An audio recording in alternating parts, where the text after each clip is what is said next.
69 après Jésus-Christ.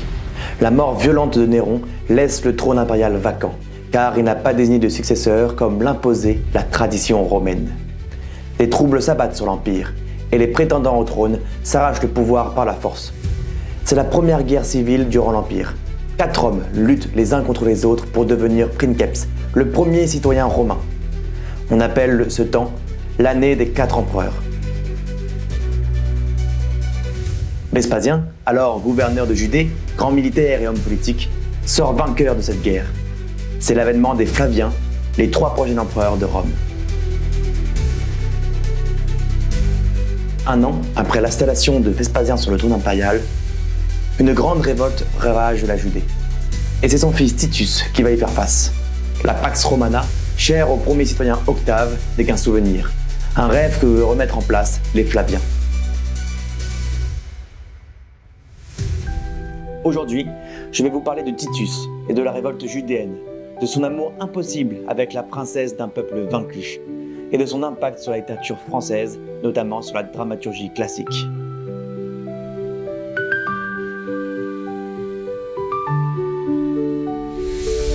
En 66 de notre ère, lors d'un jour de Shabbat, le jour sacré dans la religion juive, un païen sacrifie un pigeon devant une synagogue, ce qui provoque la colère des Juifs. Cet incident est aussi l'étincelle qui met le feu aux poudres. C'est ainsi que la Judée se soulève contre l'envahisseur romain. C'est Vespasien qui est en charge de la Judée à ce moment.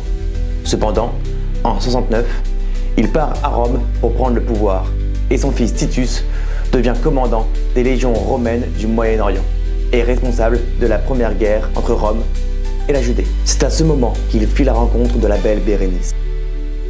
Pourquoi cette princesse juive se lie étroitement avec l'occupant romain?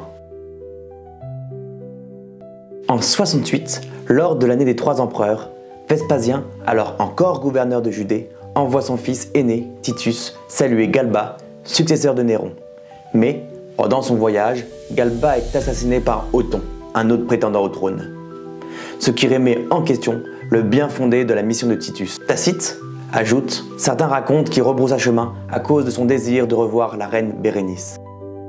Cette relation existe donc depuis au moins 68 après Jésus-Christ. Elle a probablement commencé pendant la campagne de Vespasien en Galilée entre 67 et 68, à laquelle Agrippa II, le frère de Bérénice, participe avec Vespasien au combat contre les révoltés, à la tête des troupes auxiliaires.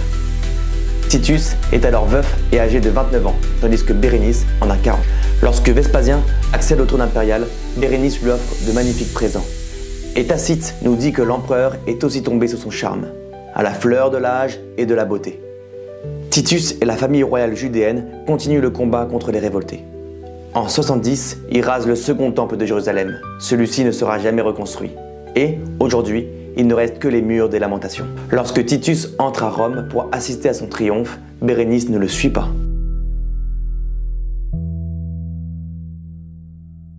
Elle le rejoint en 75, où elle s'installe dans la capitale de l'Empire et vit maritalement avec Titus. Depuis 71, Titus est associé par pouvoir à Vespasien, qu'il a désigné en tant qu'héritier de la couronne impériale. Bérénice est alors au sommet de sa puissance. Mais en l'absence de mariage avec le prince, sa position demeure fragile. Selon Dion Cassius, elle attendait qu'il l'épouse et se comportait en toutes occasions comme si elle avait été sa femme. Suétone parle de la célèbre passion de Titus et Bérénice, à laquelle il avait même promis le mariage. Que dit-on des soupirs que je pousse pour elle? Quel succès attend d'un amour si fidèle? En 79, Titus devient empereur de Rome et continue de vivre son amour pour Bérénice. Malheureusement, une reine étrangère est bien peu appréciée par les Romains. Le souvenir de la tragédie de Cléopâtre est encore présent dans le cœur et les têtes. Alors le peuple s'insurge et Rome ne veut pas d'une impératrice étrangère. N'en doutez point, Seigneur. Soit raison, soit caprice, Rome ne l'attend point pour son impératrice. On sait qu'elle est charmante, et de si belles mains semblent vous demander l'empire des humains. Elle a même, dit-on, le cœur d'une Romaine. Elle a 1000 vertus, mais Seigneur, elle est reine. Rome, par une loi qui ne se peut changer, n'admet avec son sang aucun sang étranger.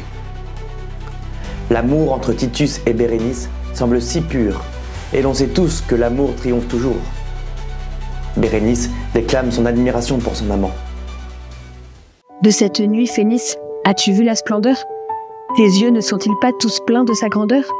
Ces flambeaux, ce bûcher, cette nuit enflammée, ces aigles, ces faisceaux, ce peuple, cette armée, cette foule de rois, ces consuls, ce sénat, qui tous, de mon amant, empruntaient leur éclat, cette pourpre, cet or que rehaussait sa gloire, et ces lauriers, encore témoins de sa victoire. Pour les fiancés, tout semble possible.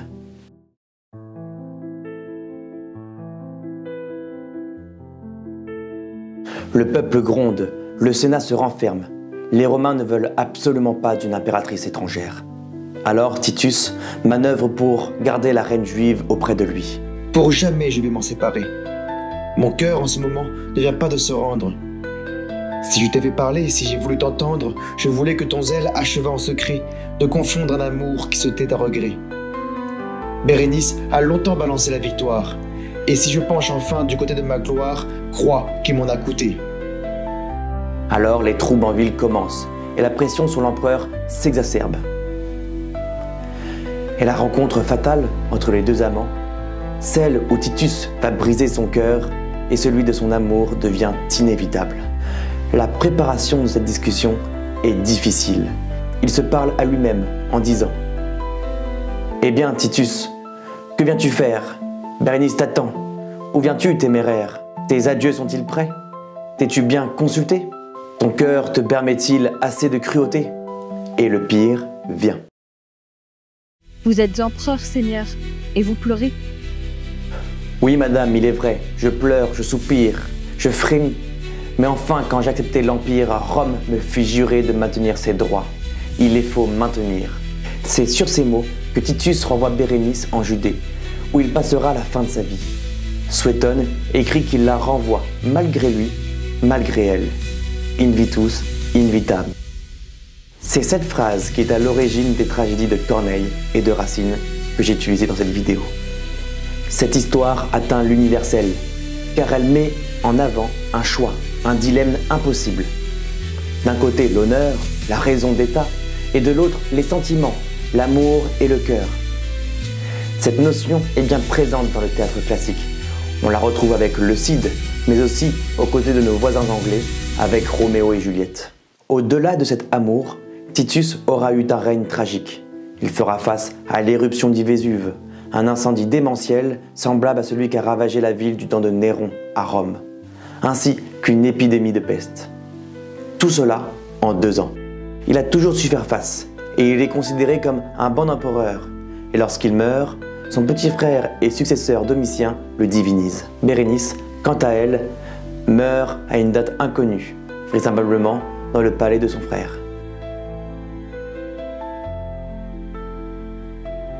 Merci d'avoir regardé cette vidéo.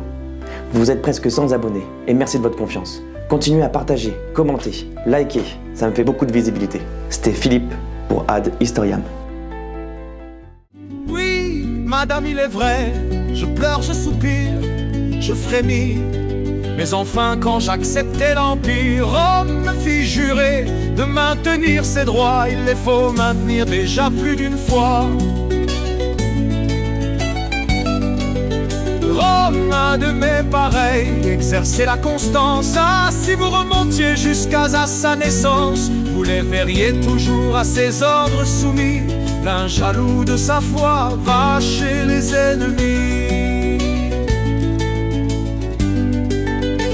Chercher avec la mort, la peine toute prête, d'un fils victorieux, l'autre proscrit la tête. L'autre avec des yeux secs et presque indifférent voit mourir ses 2 fils par son ordre expirant. Malheureux est toujours la patrie et la gloire ont parmi les Romains remporté la victoire.